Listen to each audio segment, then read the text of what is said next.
CMAA has over 25,000 members. We've made a conscious effort to get away from, I will stand at the end of the room and tell you everything you should know. That's not how adults learn. You've had the greatest growth that you've ever seen this past year. Where do you see CMAA for the next several years? We are beginning to engage internationally. We're never finished. It's one of the things my team finds really annoying about me is that I'm always saying, well, what's next? Your familiar story that I run into all the time where people come from different backgrounds and they excel. I had a really good mentor who helped me see the built environment as a way to save and change lives. That's the hook.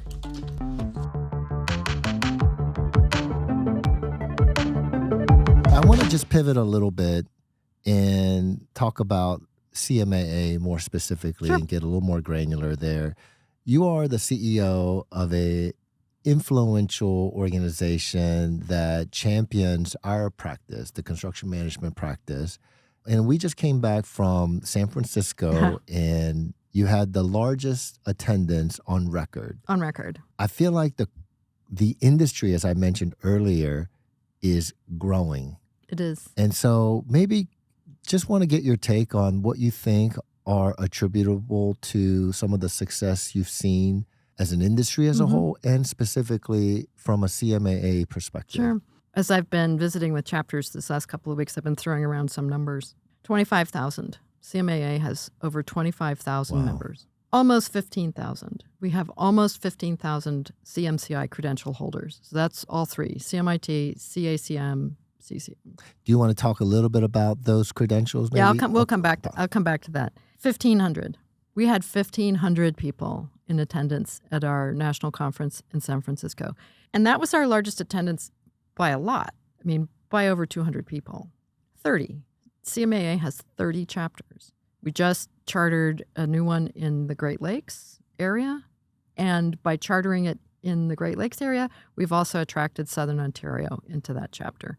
We've had over 165 individuals sign into our action center. Collectively, they have taken over 650 advocacy actions through email and other communications to members of Congress, as well as face-to-face meetings.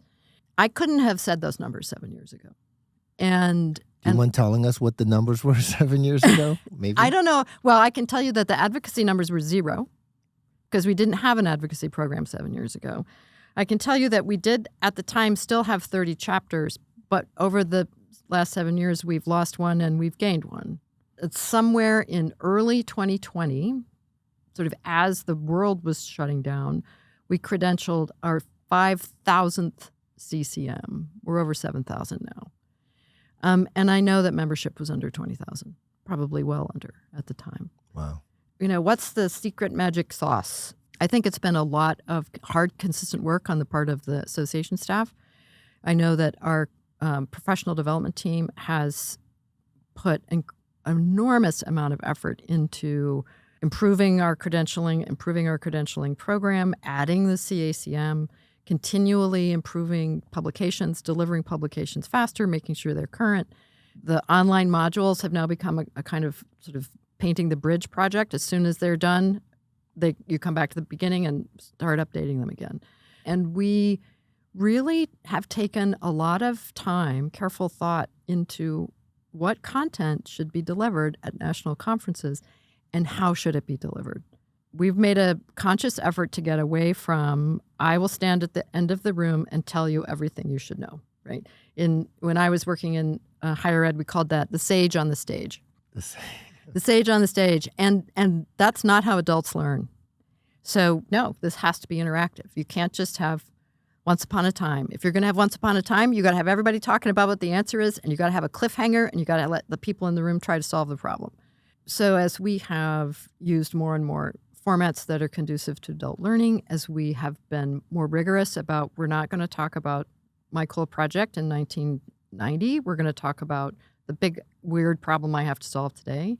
Right. We're going to curate more carefully what we're doing. I think the other thing that has been really helpful is we've made a conscious effort to say panels have to be more inclusive. You know, if you see it, you can be it. And so the extent to which women are presenting, the extent to which people of color are presenting, the extent to which people who are not normally familiarly seen in this profession are standing on our stage and presenting to our members. The more people see a place for themselves there, and the more they come. So I'm interested in CMA's success, as I'm also interested in the rebranding story, because I know just recently you guys came out with a new element to CMAA. You've included program management. It's been very focused around that. And since I have you here, I just want to know, like, what was the idea behind it? Sure. What prompted it, and how is it going so far? It's going really well so far. So we'll go reverse order. The shift in language around program and construction management professionals is a direct result of the last strategic framework exercise. And we had a terrific consultant who led us through it. And my professional society, the American Society of Association Executives, has something they call Foresight Works, which is really looking into trends sort of by group. So we looked at some of that. And then we got everybody together, masks, distanced. It was the biggest ballroom I've ever been in. And we had messy design day, and then we had clarity day. And throughout that conversation, we kept coming back to position the profession and to position the people effectively. We have to open the scope of who the members are and what they do, because one of the narratives we want to change is that this activity does not begin when you start digging. It goes way back. It goes all the way back into pre-construction. It goes back into design management. It goes all the way back into procurement. If you're bringing the construction management professionals into the project when you are digging a hole, it's too late. Yeah, it's not entirely too late, but you have lost some of the value that they bring to the equation by not bringing them in at the very beginning. And so the more we start talking about moving away from construction as the first word. As the first word. No, I like that. Then the more we say, okay, this is the big tent. We are a big tent organization. If your role, wherever you are, encompasses the full spectrum of activity, you're welcome here. It's the bigger vision. It's not so narrowly defined through the word construction, although construction is part of it. It's right. But it's being part of a program that you can, as construction managers, have direct influence over to impact the quality, impact the schedule, and to impact the cost. Yeah. And for the owner at the end of the day to say, as okay, an advisor, I have all the parts. I think about, I travel a lot. I'm sure you do as well. I look at airports completely differently now because we have so many members working on airport programs. And I've had a chance to, be airside in a truck and to really see what it takes to deliver and to understand that, we use Dallas-Fort Worth as an example. They've done some really innovative work around modular construction in terms of updating and replacing gates. But they also have to replace a fire station and power plant, and they've got a lot of parking decks that have to be dealt with. So what's happening there is all of it, not just some of it. And understanding that and seeing that has been fascinating. Now, can you talk a little bit about these little programs that hasn't been there for many years? It's recent. The CMIT and the other. What are those programs? Sure. So I like to throw out some fun facts to know and tell about CMAA. So CMAA was founded in 1982 by some people having a conversation. One of the very first things they ever did was to publish the first edition of the Standards of Practice. The next thing they did was to develop the certification program. And then CMIT came along, and then in 17, 18, we really looked at sort of what we had and where the gaps were in terms of credentialing. And so two things happened. The first was to develop the CMIT stackable credential, so CMIT through level 4, building on both on technical knowledge as well as leadership and emotional intelligence skills. each of those levels has an education requirement, an experience requirement, and an examination requirement. But always knowing that a mid-career credential was really important and we needed to be able to offer it.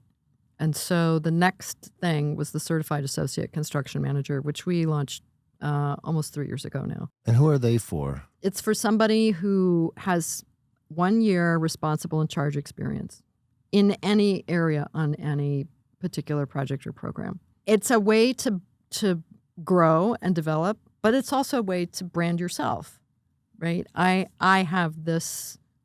at this place in my career. Mm-hmm. And then the Certified Construction Manager essentially stays where it is. Still requires 4 years responsible in charge, 48 months responsible in charge experience in all the domains. And you can certainly achieve your CCM by starting with CMIT and working along and gaining more responsible in charge experience and passing the exam. But there are a lot of other pathways. There are a lot of other entrance ramps into those, depending on whether or not you studied English or engineering. And one of the things that I'm really proud of, that our team is really proud of, is that there's an on-ramp for everybody into any one of those credentials. So you're creating a more robust way to be able to include more people into the certification through the training program. And how has that been so far? Well, the CMIT Stackable has taken off. We actually have more CMITs now than CCMs. So they're sort of even. I mean, it's like 49-51, but right. But that's a good sign. It's a great sign. So that tells us that there is a crop of real credentialed individuals that are coming into the industry that are kind of working its way through. Absolutely. And one of the things that I really like about the Stackable credential is that you, as an individual, you go through it at your own pace. So there are some people who are who get it done in 14 months. And there are some people who are taking longer because they, for all the reasons, right? They got busy on a project. They started a family. They moved. They changed jobs, all sorts of things that may slow someone down on their way through a credentialing program like that. But the door is always open to keep moving forward. So you were talking about the history of CMAA. It's relatively short history in the 80s, and here we are today. You've had the greatest growth that you've ever seen this past year. Where do you see CMAA for the next several years? What's the vision? The vision, well, we're never finished. It's one of the things my team finds really annoying about me is that I'm always saying, well, what's next? But that's not because we're not doing well or because we're giving things up. It's because as an organization, we are foundationally solid and able to take on more, but then also to be really thoughtful about what more looks like. So, for example, 2 years ago, we were ready to take on advocacy in an appropriate, organized, systematic, professional way. So we brought on a staff person to lead us through that. Going into, I can't believe it's 2025, we are beginning to engage internationally. And so I think that as we look to the sort of immediate, say the next 4 to 5 years, we see CMAA working collaboratively with related professional organizations around the world. There is a Construction Management Association of Korea. There is a Construction Management Association of Japan. Yeah, I noticed that this year there was some international representation. So that was really interesting and nice to see. It was really exciting. And, there aren't exact analogs everywhere. The Chartered Institute of Buildings, for example, or the Royal Institute of Chartered Surveyors or Canadian Institute of Quantity Surveyors, but they're close enough. Big tent, right? Big tent. So our goal in that we had our first international roundtable in San Francisco. We invited all these organizations to come. And what we came away from that first roundtable with was we have a lot in common. We have a lot we want to learn from each other. And we can't wait for the next conversation, which will be next year in Nashville. So the vision is truly limitless. There is no ceiling. You could go global. There's obviously more chapters to be built out. Oh, yeah. You might have to do multiple venues here. San Francisco might not be able to hold who knows? People, we'll see. So. In the immediate term, as we are engaging internationally, We are also, ensuring that our credentialing systems are robust. We are paying attention to the professional development offerings so that they remain high quality, that people want to take them. Right. We're investing a lot of time and effort in chapter development. Our chapters are entirely, more or less, entirely volunteer managed. They are associations, and they are being managed by people who are not association professionals. We don't need to manage them, but we want to develop the skills and abilities in those chapter leaders to be successful. I visit chapters. Our teams visit chapters. Between me, Laura Scoff, and Nick Soto, we visited 17 chapters this year. Okay, that's nice. And we got a few to go. And that's where my attention is. We had a really interesting conversation as we were developing the round table and putting the work plan together for international engagement. I said, you understand that this means that my attention is going to turn even more outward. Mm-hmm. It's neither good or bad. It just is. And because culturally, the organizations that we are working with are oriented towards face-to-face, interpersonal interaction. I can't just manage our relationships on email. There's no substitution for face-to-face. Right. I think you're doing a wonderful job just traveling to different places. I know you can't be everywhere. There's too many. There's too many everywhere to be. I know that in our conversation you had mentioned that you were trying to knock out a handful every year. And so I think that's great. Now let's talk a little bit about your journey. Okay. Because you don't have the typical construction background. You're not the typical CMAA person, but yet you're leading this organization. And I wonder, maybe you can just share. I know a little bit about it, but I'd love to hear it again. Sure. Your journey. So it's been quite a zigzag. I am a liberal arts major. I have an undergraduate degree in theater and history. I have a graduate degree in theater. Thought I was going to grow up and win an Academy Award or an Oscar, or maybe a Tony. But then I realized that my personal interest in how things worked was bigger than that of an actor. And I got interested in how organizations worked. And I also couldn't afford to be an actor anymore. So I ended up getting a job in the federal government. I worked at the White House for 6 years. Oh, wow. In the late 80s and early 90s. And then I just got worn out. It's a high pressure, always on kind of environment. And I was cooked. So I went and worked in nonprofits for a while, which led to work in higher education. And I managed to sort of get myself into higher education at a time when there was a lot going on in higher education, especially in small schools, small institutions where you could make change pretty quickly and see the impact pretty quickly, particularly around what are students learning and how do we know, right? And getting away from, if you take 120 credits, you're done and you know everything. It's like, no, maybe we need to think about, do you have qualitative reasoning skills? Do you have communication skills? Show us your critical thinking skills, right? So let's focus on that. That then led sort of indirectly into association work. So my first association job was with the American Institute of Architects. And I felt like I had come home. Not so much about the architecture and architects, but associations and all the things, all the activities, all the thought processes that come together in association work. So I was with the AIA for 4 years. Then I was with the National Architectural Accrediting Board for 10 years as their executive director. It was a happy accident. When I was at Olivet College in Michigan, I was responsible for our side of an accreditation visit, an institutional accreditation visit. And so then to come into the role where I was managing the accreditor was really interesting because I understood it more three-dimensionally, or 360. I was with them for 10 years, and then I was recruited to CMAA. So what drew you into construction? Well, I think a couple things. My very first job, the very first job for which I got a W-2, I was a camp counselor. And that was always about ensuring that every camper was successful at something new, whether it was swimming or being in the woods.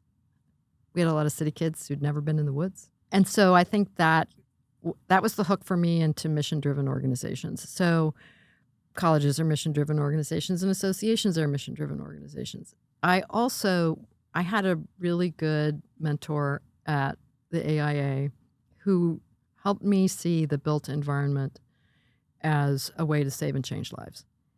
And that was really appealing. That was kind of the hook. That's the hook. And to come into CMAA and into the program and construction management world is, again, about the built environment. And I think that was always the appeal. And I just think that your story is often a familiar story that I run into all the time, where people come from different backgrounds and they excel here, right? You come from theater and you realize, like, as you move up in your career in leadership, it's not really the technical skills that takes you to lead an organization, to lead a group. It's really like the communication skills and other skills that you learn along the way. I was just at a George Mason local chapter, student chapter, CMAA event. They invited me, and I was there with Filios and Chowdhury, and we were talking to the students. And it's so interesting. All three of us, that's what we were emphasizing. You know, it's the things that you're taught from your liberal arts and school background: communication, right? Obviously, you have to have hard work. You have to have the technical skills. You're not, saying that they're not important, but communication to be an effective leader. I think, too, that there's a whole skill set, which I suspect I learned from my mother, around asking questions. And she used to call them questions without answers, right? I don't know the answer to this question. Does anybody know the answer to this question? Let's just throw it out and see what emerges. The other, and I actually got this from my theater education, which is that every situation has certain givens, things which are inalterable, right? For example, the San Francisco Marriott Marquis has a ballroom that has one section that has a lot more columns in it because it's under the driveway. So we just have to deal with that. That's a given. And when you analyze each situation for its givens, you will often find that there are fewer than you think. And what you may think is a given is actually a preconceived notion about something. And the creative opportunity is, these are our givens, these are our objectives, these are our resources. What's the most effective, efficient, least expensive way to achieve our objectives with these resources and these givens? These givens, right. The soft skills are what is essential to be successful at what you do. But there's always the debate whether if that is a learned behavior or something that someone is born with. And I can honestly think of many people that are just gifted with those skills. But I also believe that if you work hard at it, it is something that is essential that you can learn. So I wonder, maybe you can talk a little bit about what CMAA is doing, knowing that you come from that background and something that is important to you in terms of instilling some of those skills that I think are important to a person's career. CMAA has a whole learning leadership library, which is an additional, it's all part of our education curriculum. We contract with Brent Darnell, who's really good at teaching leadership skills, and we have his leadership library as a side benefit of being more and more insistent about providing learning opportunities that are interactive. Our presenters are getting better at presenting, because when you're leading an interactive session, you don't have to be the world's leading authority. You have to set the exercise and let people learn from each other. And being open to that and being vulnerable to that, and it kind of takes the pressure off. Like, oh, I don't have to talk for an hour. I have to talk for 10 minutes, and I have to set some questions, and I have to keep an eye on the time. It adds to your repertoire as a leader in an organization. To your question about is it learnable, I believe those skills are learnable. Having taught acting, as well as having been in an acting studio, I have some sense of that. At Olivet, every student had to take some arts course. So I ended up with a lot of students who were business majors and education majors. They had escaped into acting because they didn't want to sing and they didn't want to draw. And so working with those students to help them understand, it did require some discipline, but it was completely learnable. And that it wasn't necessarily as complicated as many of them had thought it might be. There's always great coaching available, so that you don't say all the time. And also, a lot of people, when they talk, aren't aware of the fact that they often will shift foot to foot, right? And so you can work with a coach to help you stop doing that, or you can just put your hand on something. Yeah, I need some help there. You just if you don't want to stand behind the lectern on a podium, don't stand behind it, but put your hand on it, and you won't shift foot to foot. You'd feel grounded. You're anchored to something, right? Something that's teachable is to slow down. And I think that's where people get they stumble or they get intimidated by learning leadership skills, which is they just want to get to it, right? Mm. But the best way, I think, to lead a group is to be quiet, let other people talk, to slow the whole thing down. It's really easy to get into a conversation about a new education product and find ourselves 20 minutes later talking about how we're going to promote it. And I have to sort of say, okay, wait, let's come back. Let's talk about why we need to do this. What objective is this going to help us meet? How is this going to advance the mission of the organization? Oh, well, constantly bringing it back to basics. And I think that's something you can practice. I think it's something you can practice by outlining how you're going to conduct a meeting, right? What are the things that you want to accomplish in a meeting or in an introduction group with a team? Yeah, I think that's good. Now, you've often said, how do you build a museum? Isn't that your saying? How do you get a library when you've never done a library? Yeah. Well, I'm going to turn it around and say, how do you get the experience when you've never done the experience? And you're a testament of that exact story, right? You come from a very different background, but how do you become a leader of a Construction Management Association of America that is influencing and leading the practice of construction management for our industry? I think that my success so far has been built around admitting that I don't know everything, that the solution to any given problem is in the room, not necessarily in my head. And my role is to tolerate chaos for the sake of the pattern that will emerge, because the pattern will emerge. I worked with the president at Olivet, who was really good at this. He led a massive transformation of that institution, but it all came up out of the faculty. He turned the problem over to the people who were closest to it and not only able to solve it, but would be implementing whatever that solution was. And as they sort of rolled around with it and struggled with it, and he sat in all of those meetings, but all he was doing was listening. And then when they sort of got to an impasse in the process, that's when he stood up with the flip chart and the marker in hand and said, this is what I think you're talking about.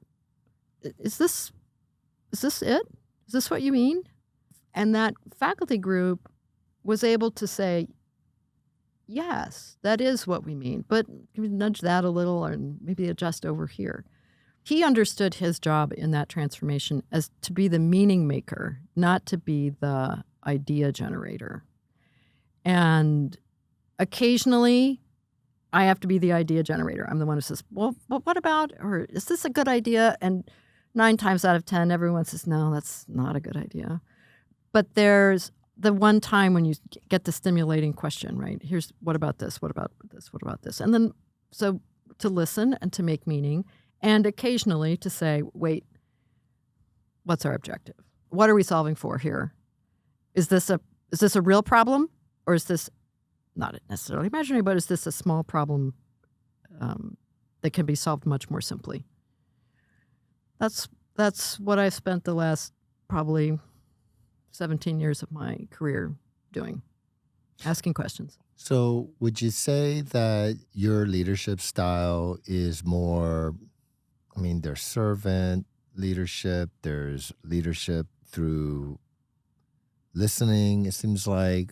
How would you characterize your leadership style? I would say more or less it's servant leadership. I often say it's my job to redistribute the praise and take the blame.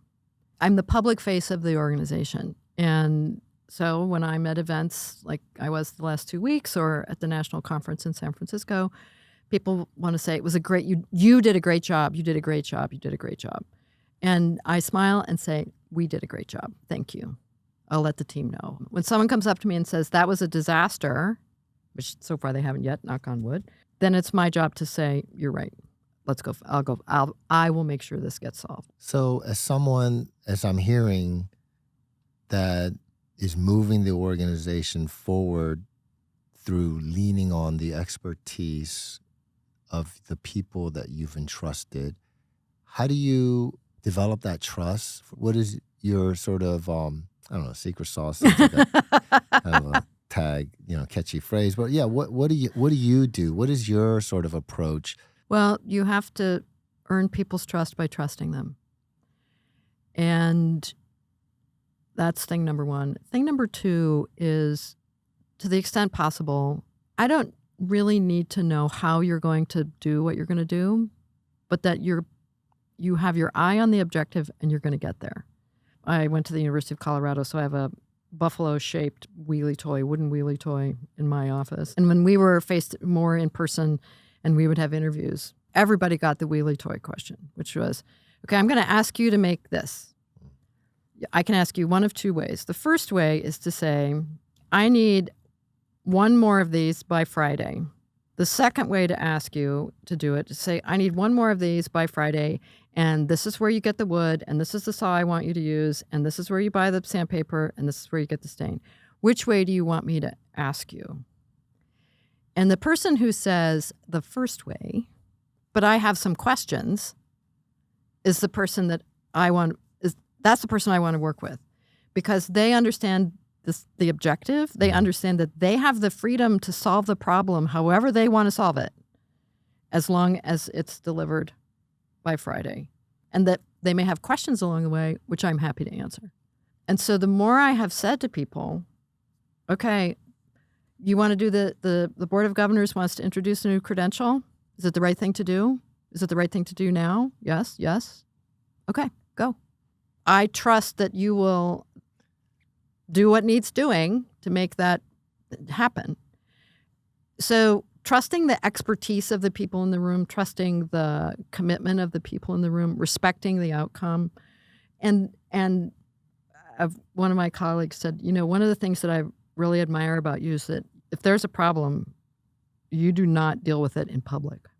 And I thought, oh, you're right. Well, first of all, there's no point in embarrassing people. That's just rude. And that's how you form more trust. Yeah. It's if we have a problem, that's between me and this person. And we will deal with it. And the rest of the world does not need to know anything about that. So people trust that I won't embarrass them. They trust that I will have their backs. One of the responsibilities of the CEO of any association is to be the one and only interface between the board and the staff, except where there are committees and committee liaisons. But if there's a problem, it's my responsibility to deal with it directly with the chair of the board of directors and to essentially say, I'm the line.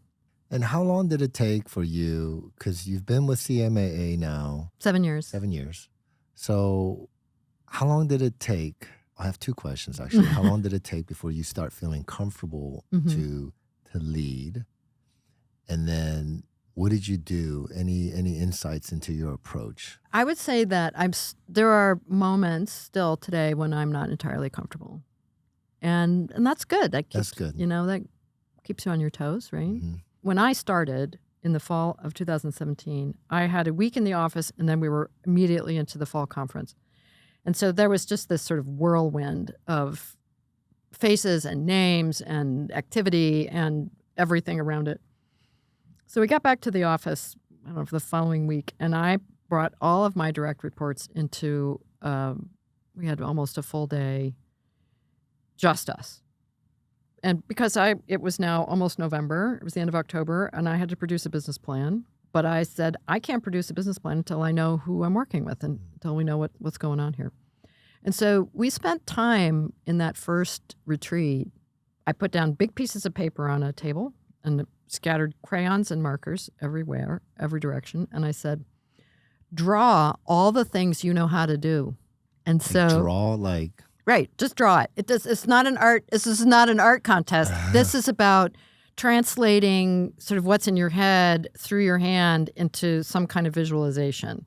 I had done this with other teams, and you come away with finding out, for example, that somebody knows how to navigate a boat. They can drive a boat. Somebody else is a yoga teacher. Someone speaks French, right? All of this stuff surfaces, and it's then shared, and it may not have anything to do with what you do on a daily basis, but it reveals to me the three-dimensional person, the people that I'm working with, and that then becomes basis common for you knowledge, too. basis for relationship building. Oh, that's great. I think the other thing that happens, and I'm sure you've seen this too, is that sometimes you manage each direct report slightly differently based on what their responsibilities are, but also based on how they communicate, how they interact with people. It took me a while to understand that I have one direct report who talks to think. And I tend to think to talk. And so I thought, okay, I just need to listen. And the solution, we will talk ourselves into the solution, because this is how this person processes information and reaches a decision. So you catered to each individual strengths. And sometimes to sort of say, okay, look, I know that this is not let me offer this idea because I know this isn't you may not have thought of it because of the way you think. Well, that's wonderful. Well, we're coming to an end. Okay. I feel like we can talk forever, but we do need to get back to work and other obligations. Oh, that. Okay. Oh, yeah. But first, I want to thank you Thank you. for just coming on the show and sharing just your thoughts about the industry and the important work you're doing at CMAA. I'm so impressed with the limitless vision and just sharing your story. But I want, before we say our goodbyes, I want to give you sort of an opportunity to say final remarks, any thoughts or any things that's on your mind. Sure. I still think that this is the best job I've ever had. And I'm having a good time every day. It's still fun. There's some tremendous opportunities, both for the association, also for the profession as we look into the immediate future and into the longer term future.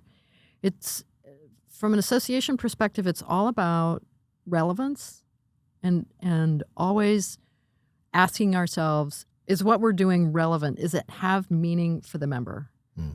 And if we can't always answer that question affirmatively, then we have an opportunity to say, well, do we stop doing it? Do we change it? Do we do something else instead? And that's a creative opportunity, which as someone who started out in a creative world is what's exciting about the job. Well, thank you so much for sharing. Thank you. Thanks for having me.